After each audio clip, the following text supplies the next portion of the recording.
Hi, welcome to my June 2020 beer roundup. My name is Elena, and today I'm going to be talking to you about the 13 truly unique beers that I tried this month. And by that I mean there are 13 beers that I tried in June that I have never tried before, with the exception of one, which I think I maybe tried at one point. I don't know why I keep swallowing like that. I just ate some almonds. Might have to crack one open. 13 beers that I tried this month that are completely new to me, and I thought about them, I drank them, and then I gave them a star rating out of 5 because that seems pretty normal, standard, whatever. And yeah, I'm going to talk to you about them. Why should you listen to me? I don't really know. I don't know all that much about beer. I'm actually just now kind of delving into the process of how beer is made and all of the true subtleties of the different varieties and everything. Mostly, I just like beer. And is this an excuse for me to drink more beer? Maybe. I don't have the most discerning palate, but I do think that I definitely think about food and drink more than the average person. So, you might find something important or interesting, and you might hear about some beers that, might not be found in your area, so you should definitely listen. Sheesh. Looking at the camera's really hard. I guess I'm just gonna stop rambling. I'm Elena. This is my 2020 June beer roundup. And let's get started with a few beers from Deep Ellum Brewery. They are based in Dallas, Texas, and they released a 12-pack this month called the Mixtape. And so in this 12-pack, it was 4 varieties, 3 beers each. That adds up to 12.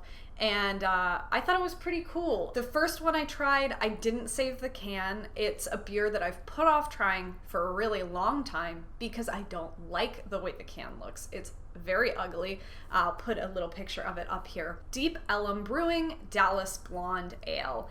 This is a blonde ale. It's 5.2% ABV. It's got 23 IBU, which is pretty standard for an ale of this kind.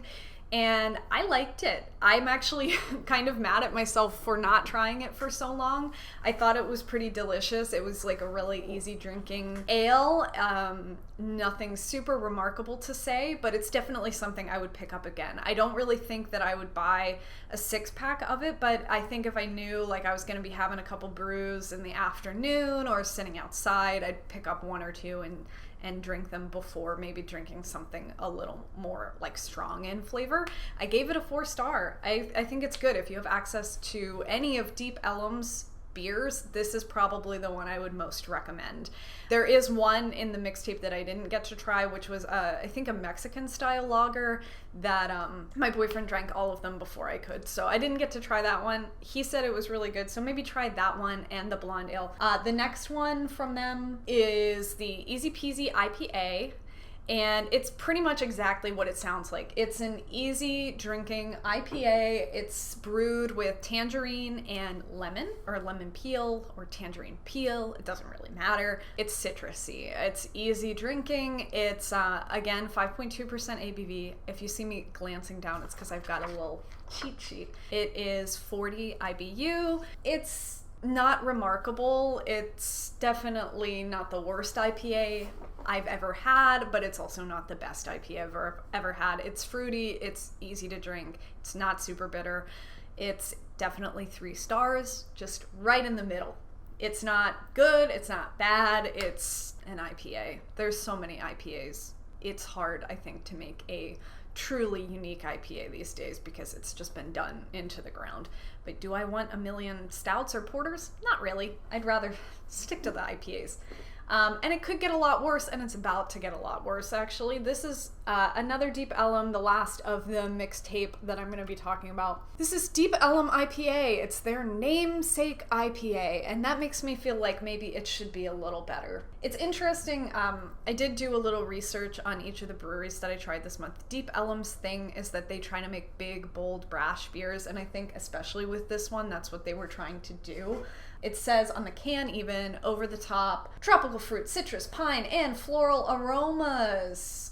Mostly, this just tasted like alcohol to me. It's only 7% alcohol. It is 70 IBU. I guess it's bitter. I guess it's hoppy. Mostly it's alcoholic. It's a 2-star for me. I kind of feel like I should have given it a 1. I really didn't like it. And I don't know why it tasted so alcoholic. I tried it in a can, then pouring the can into a glass. It didn't really improve the experience for me. I just thought it was kind of crappy. Moving on from Dallas, hopping on over to Fort Worth with Martin House Brewing. Martin House doesn't have a whole lot on their website about what they are, but I think that I can sum it up for you in about 1 to 2 sentences. Martin House Brewing is kind of known for creating a bunch of sour ales that they do limited run releases of. And these sour ales, I mean, seriously, they pump them out like every week or 2. It's pretty frequent. And most of them aren't very good, unfortunately. Yet I always try them. And I think part of that is because of their cans. Their cans are works of art. Whoever is doing the graphic design for Martin House Brewing is a genius. Like, they're just beautiful. So I tried... We're gonna put some pictures up here. I tried a few from them this month, 2.5, I would say. So the first one that I tried was their Orange County Mandarin Orange Lactose? Nope, fruited sour. I really don't like orange flavored sours, but somebody bought this for me, which thanks a lot because it sucked. I should cut that out. That's really rude. That's not even a good joke. Orange County Fruited Sour, 6.5% ABV. It just wasn't good. Somebody told me it was supposed to taste like Fanta. It didn't taste like Fanta. It was worse than the other Martin House orange flavored beers I've had before. They tend to do a lot of orange sours. I didn't like it. It was just, in one word, weird. And it is a 1-star from me. I also tried from Martin House, they released a little 4-pack, sweet and sour cherries.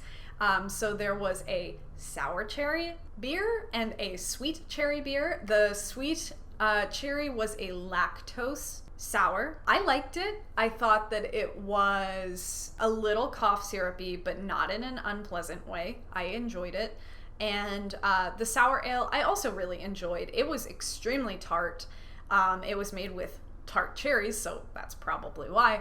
I thought they were both good. I think that they would have been better off just creating one beer rather than 2 separate. I think if I, looking back, should have just mixed them into one glass and had them that way, because I think it would have been a better experience. But I gave it a 3.5 star. They're good. Martin House, I have such mixed feelings about, because I really appreciate that they just pump these beers out, but maybe they should not. Maybe they should just like focus on a few good things, because they do have good things. They have one that comes out around the holidays called Plum Pudding, which is one of the best sour beers I've ever had. It's super good. Or maybe it's figgy pudding or plum figgy pudding. I don't know. Most of what they put out just isn't very good, unfortunately. Moving on. Oh yeah, I tried one beer from Austin Beer Works this month. I make it a point to not try any Austin Beer Works beers. I tried when I first moved here to try a bunch of their beer. I don't like almost any of it. They all taste the same to me. They use a specific yeast in everything for the most part. I've been to their brewery and they put it up on the board. Maybe that's why, I don't really know. But I did try their raspberry lemon Einhorn, which is the German word for unicorn. It's a Berliner Weisse, 7 years of German, and I still feel extremely self-conscious about pronouncing anything, and I probably didn't pronounce that right. But Berliner Weisse, whatever. They're light beers, they're kind of summery beers. They're usually a pretty low alcohol percentage. This one was 3.5% alcohol. It was a really easy drink. I actually liked it well enough. I wouldn't repurchase it. I would maybe try another Einhorn. I think they do put out a few beers in this style over the course of time. Yeah, I don't know. It was fun. It's a great summer beer. It's a great spring beer. The can's really fun and springy. I gave it a 3-star. It was fruity and watery and not very alcoholic, but I tried it. Next, I would like to talk about 2 beers from Sierra Nevada that I tried this month that were new to me.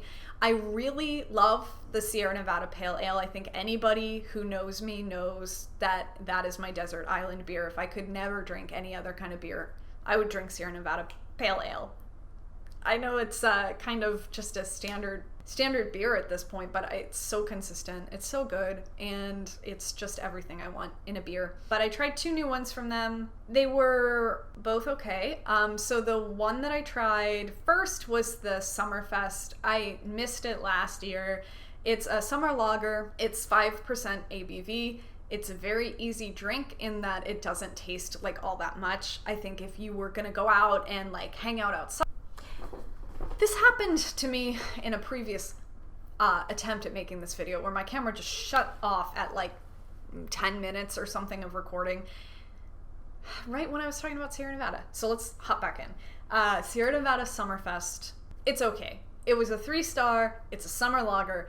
Doesn't taste like all that much. If you're going to be outside all day and you just want to drink a beer that's not Miller Lite but isn't going to feel heavy and isn't going to overwhelm your barbecue eating, Summerfest would be fine. There's probably better beers at this price range that are also easy drinking, so it was okay.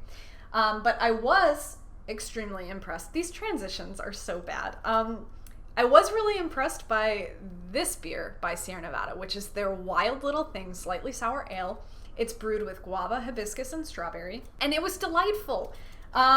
It is, again, 5.5%, so just like in the middle, not too alcoholic.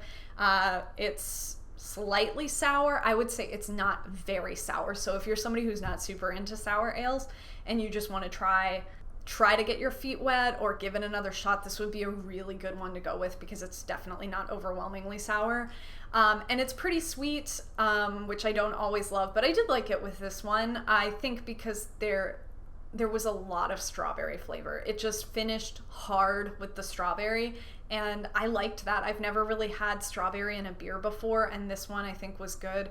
I would probably and will probably buy another can or 2. I don't think I'll get a 6-pack, but I gave it 4 stars.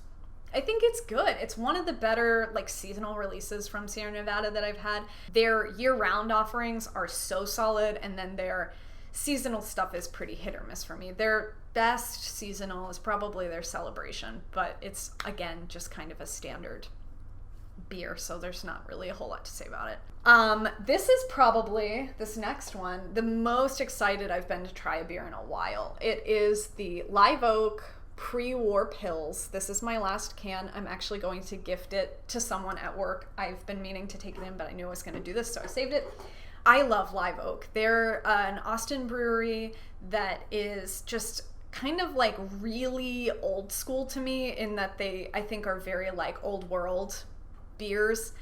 They have one of my all-time favorites, which is the Live Oak Big Bark, which is just a delicious beer. It's like the beer of beers. It just tastes like what? It's not a pale ale, it's not an IPA, it's not a Pilsner, it's just like a beer.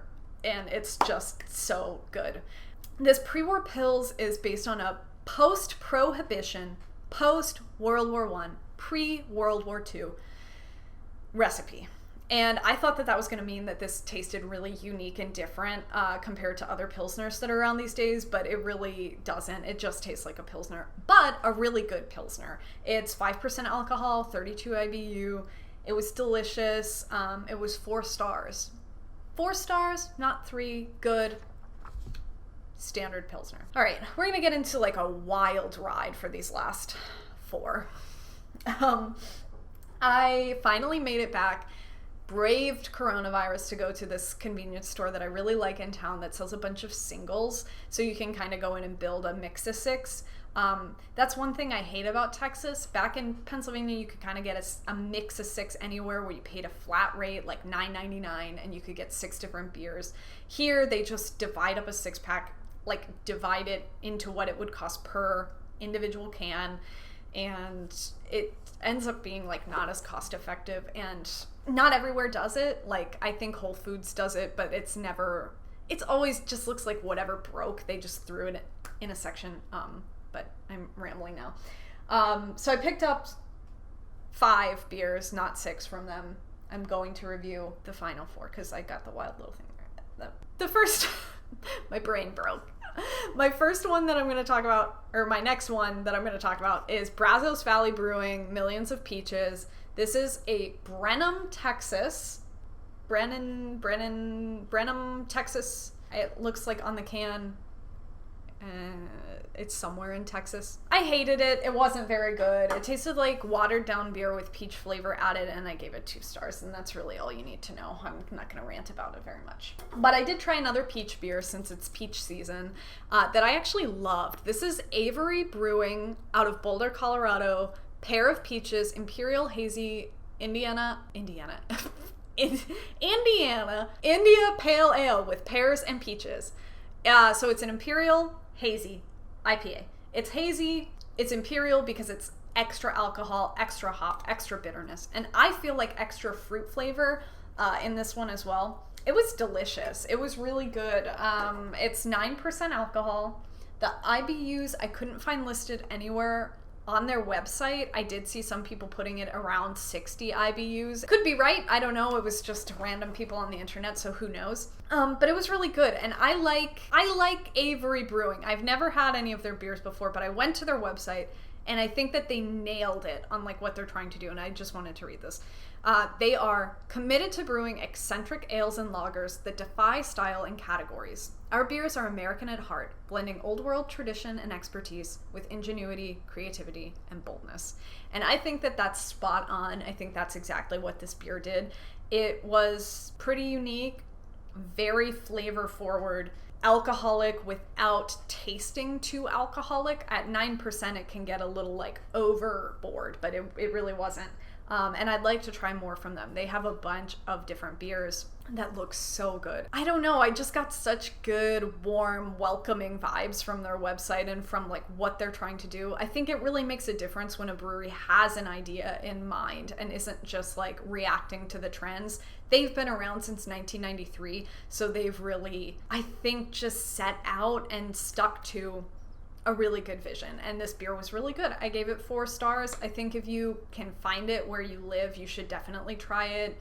I wish I could try it on draft. I just have this feeling that it would taste really good on draft, but unfortunately that's not going to happen anytime soon. So next, I tried my only 5-star beer of June. That was Voodoo Ranger's 1985 IPA.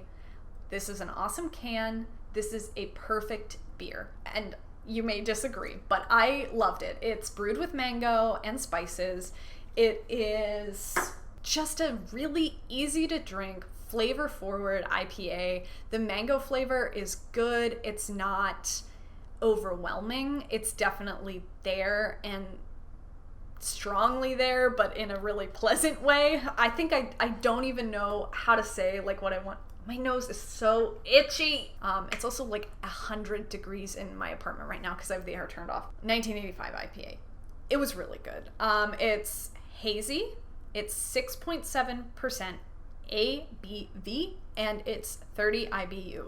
So as far as IPAs go, definitely one of the better ones I've tried recently. I don't even have anything else to say. I think you should definitely try it. And I think these Voodoo Rangers are pretty easy to find around the United States, so go try it. It's good. It's perfect for summer. Mango-y, IPA-y, delicious. Very good. 5 stars. And then to really just end the video on a low note, we're going to talk about an IPA that's just pointless, which... It's kind of brutal. Dogfish Head Liquid Truth Serum IPA. I knew it wasn't going to be good. I don't know why I bought it. Dogfish Head is a dog. I guess I just liked the name. I liked that it was Liquid Truth Serum. I thought it was going to be a really high ABV. It's only 7%. I thought, like, wouldn't it be cool if it was like a 10% beer and it was Liquid Truth Serum? Like, that would actually make sense. What about it? 7% ABV, 65 IBU. That seems really high to me. It didn't feel like it warranted that, but apparently people with brains bigger than my own create that scale. I gave it a 3, not because it didn't warrant a 2 or a 1 or a 4. I gave it a 3. I guess it was a nothing beer. It could be any IPA from anywhere in the United States. There was nothing remarkable about it. The name was good. Dogfish Head is pointless. I don't like their beer. I like their Sea Quench Ale because it tastes like stomach acid in the most appealing way. And I say that to people and they never know what I mean, but I really do mean that. I might need to crack one of these open. I am really getting parched. I didn't like it. It was just, it's not even that I didn't like it. It was just a beer. It just was nothing. So don't buy it. 3 stars. If you have to drink it, drink it. If it's the only thing on draft that's there that seems appealing, drink it. Don't buy it. Don't spend money on it. Don't give them anything. Okay. That's it. That's all 13 beers, if I counted correctly. Could be more, could be less, who knows? Don't count. 13 beers that I tried in June of 2020. I hope to make this a monthly thing. It was really fun. It's nice. Follow me on Untapped. I'll put the little link below. It's like I'm a professional video maker now. Thanks for watching. Drink beer.